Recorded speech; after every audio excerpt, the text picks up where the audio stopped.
Warning: this video contains subject matter that may not be suitable for all audiences. Viewer discretion is advised.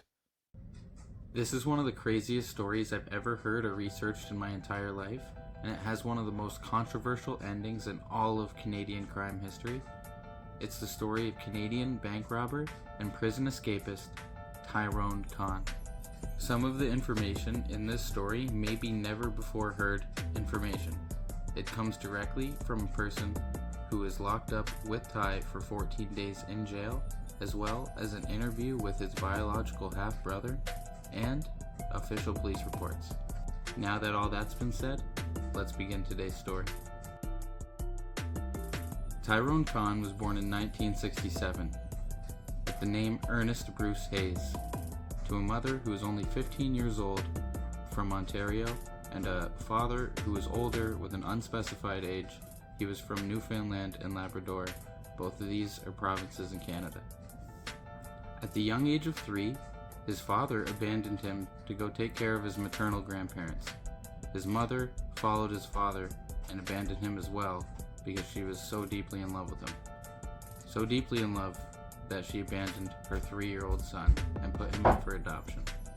So at 3 years old, Ty was placed up for adoption and shortly after adopted by a Belleville couple, Dr. E. Burt Khan and his mentally unstable wife. Dr. E. Burt Khan was a psychiatrist, and this is where Tyrone got his name, Ty Khan. He lived with these adopted parents for 8 years before re-entering the Ontario Child Aid Services system and going through group home and foster home throughout the remainder of his teenage years. Ty, from the age of 13 to 31, was only legally out of custody and out of jail for 69 days. That's 19 years. 69 days spent a free man. He spent an additional 139 days in those 19 years out of jail and out of custody, but he was wanted. The reason for this is from a very young age, back when he was with his adopted parents, Dr. E. Burt Khan and his wife, Ty had developed a serious habit for acting up at any opportunity he could and stealing at any opportunity he could. And that's why they had to put Ty back into the child aid service system, as Dr. E. Burt Khan just couldn't handle Ty as well as his mentally unstable wife. On top of all of this, by the age of 14, Ty had went from petty theft to full-on Grand Theft Auto, and shortly after that, Ty had graduated from Grand Theft Auto to full-on armed bank robbery. He also, from a very young age, showed an immense love for being on the run and an intense love for just the rush of being a wanted person. Ty had also developed a fascination with firearms, but he didn't really point loaded guns at anyone and wasn't overly aggressive with his guns. One of the times Ty was in jail for bank robbery, his biological mother and his younger biological half-brother decided to track him down and visit him in jail.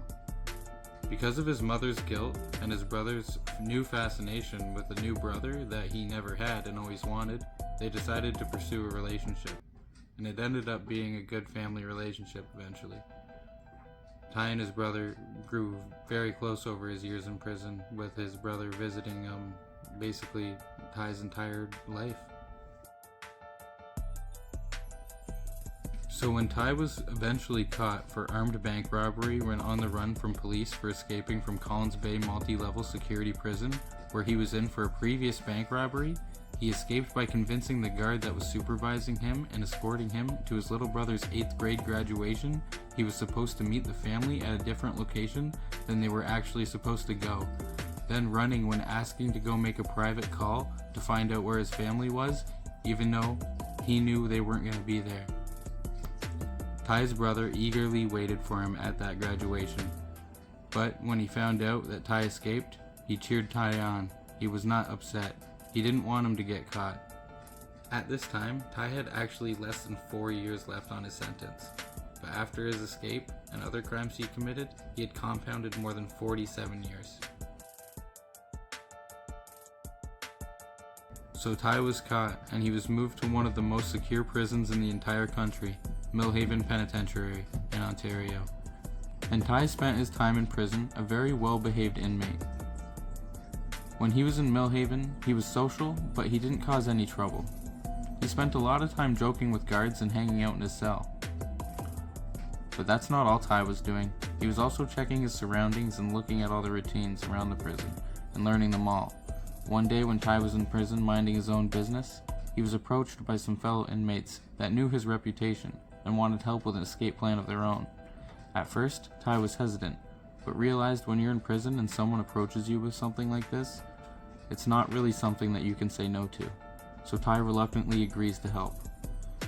So now the year is 1998 and Ty is 31 years old.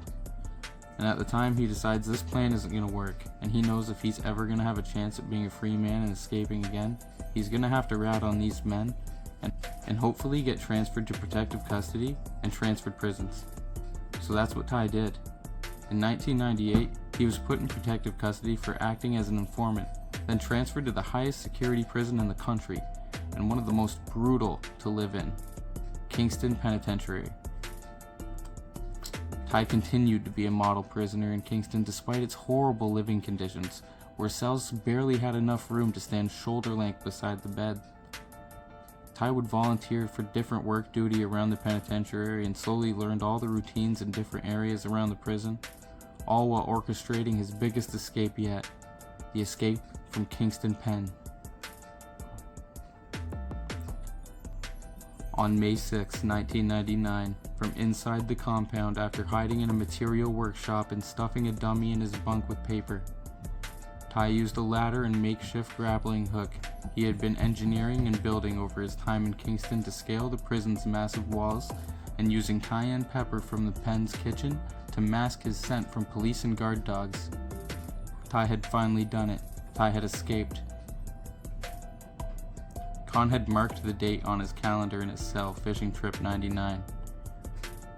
This was his infamous calling card, and his most daring escape yet. This made him the most notorious escape artist in Canadian history by being the only one to escape Kingston Pen in the last half century.